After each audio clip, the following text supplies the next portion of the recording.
Hi friends, welcome to My English. Today I'm here to talk about yet another letter type, which is informal letter writing. And as you know, it is writing task 1 of General IELTS, and in this lesson we will be covering the structure of informal letter, some helpful vocabulary for informal letter writing, and we'll take a look at a solved example. As we talk about the structure or the format of letter writing, it is basically the same. Format of every general training IELTS question is the same. They will always tell you why you are writing the letter. That means what is the context is, and they'll tell you whom to write. In this case, it could be a friend or it could be a cousin, and they'll give you 3 bullet points that you have to cover. Since there is a standard structure, so it's quite easy for us while planning and writing our letters. And like I always tell you, planning is an essential part of IELTS writing paper, be it essay writing or letter writing. So always plan what you're going to write, or you may get lost somewhere in the middle, right? So it makes your work clear, organized. So remember that your letter must be well organized, easy to read. So a plan will really help you and actually save your time, right?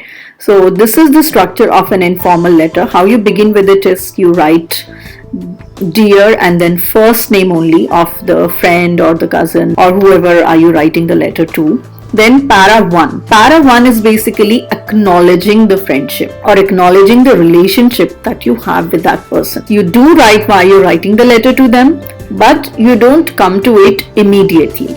You first of all begin with some informal language, right? How are you? I'm fine, and thanks a lot for your letter, and of course for the lovely photos that you sent to me. Something like that, wherein you basically acknowledge the relationship that you share with that person, and then you come to the point. I'm just writing this letter to let you know, or something like that, or I'm writing to tell you about, or if you're apologizing, I'm very sorry about, or asking for help is, I was wondering if you could do me a favor and I'd be really grateful. So here you should be using contractions, some adverbial language, some informal language. But again, informal language does not mean that you can relax and write like you would in a text message to a friend. Remember that this is an English test, and your grammar and spelling will have to be correct, right? So avoid using abbreviations like love, LUV, or because, B, and then COZ.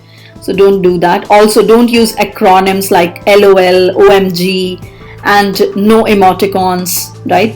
Use contractions like I've, I'd, I'm. This is one of the ways you can show the examiner that you know how to write an informal letter. How you're going to write your paragraphs is you elaborate on the bullet points like we always do. Bullet point 1, supporting details, and so on for the 3 bullet points. And finally, looking forward to hear from you soon, or thank you for your wonderful help. Please convey my regards to all at home and missing you. Please come back soon, or keep in touch, waiting for your response, right? Something like that.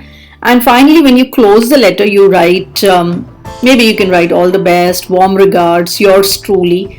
And finally, you're supposed to include only your first name, not your full name, right? So this is the structure of an informal letter. Now, some useful vocabulary that you can use is, firstly, like I said, acknowledge the relationship, right? That's very important. Your tone has to be warm. It should not be formal. Use of first names is important. Use informal expressions like we've already discussed. Informal expressions can be, as I wrote to you in my previous letter. So informal expressions can be, if you're apologizing, I'm very sorry about. Asking for help, I would be grateful if you could. Asking for information, I would like to know, I would like to inquire. Or if you're expressing concern, or I'm really sorry to hear that, right? Giving a bad news, I'm really sad, or I regret to inform you. Giving a good news, I'm thrilled to let you know. Giving reasons, this is because of, right? Making suggestions. Perhaps it might be helpful to you, right? Thank you so much. Here you can use phrasal verbs, idiomatic sentences, idiomatic phrases. The difference between semi-formal and informal. So maybe you can club in the language of semi-formal and formal in one and informal in the other. Here you're not writing any contractions, and here you're writing contractions. No idioms are allowed in semi-formal and formal letter, but idioms can be used, phrasal verbs can be used. Imperatives are not allowed, like do this, do that, but here imperatives are also allowed. You have to be very polite in this case. But here you can talk, any personal conversation can be introduced. Be direct and be brief as far as the introduction is concerned. And here, like I said, acknowledge the relationship. You ask the well-being first and then you come to the reason later, right? Here, if it is required, you can introduce yourself because you're talking to that person for the very first time.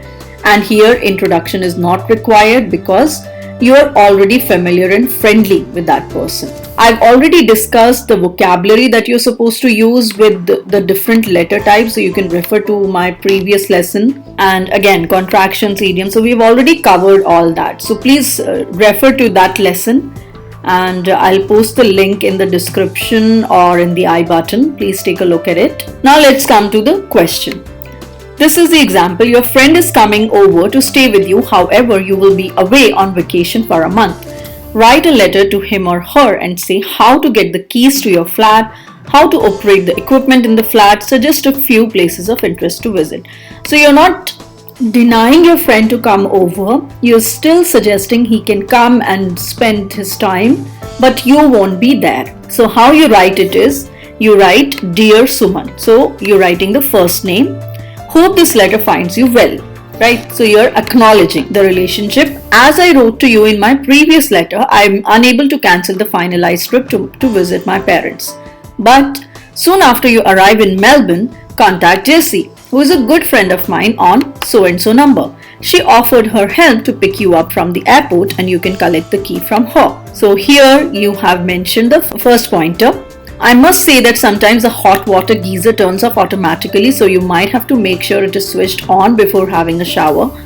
Also, the gas heater fixed in the lounge does not work, but you can use the oil heater in my bedroom instead. So here, you're basically telling the second point, how to operate the equipment in your flat. Then take time and relax. This is an imperative. Have a good rest is an imperative. Be ready by the time I reach there. We have a lot of places to see.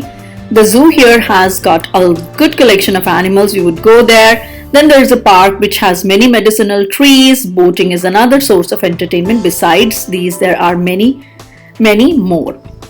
So then maybe you can have a closing sentence like dying to meet you, or keep in touch, or can't wait to meet you as soon as possible, and do write back, or call me on this number, so and so, right? And then finally you can say yours truly and warm regards, put a comma and write your first name. So I hope this lesson has been helpful to you. Do hit the like button if you like it, and do subscribe to My English with Hira and press the notification bell icon so that you don't miss any new video, any new lesson that I upload to learn IELTS and for other vocabulary enrichment activities that I keep posting.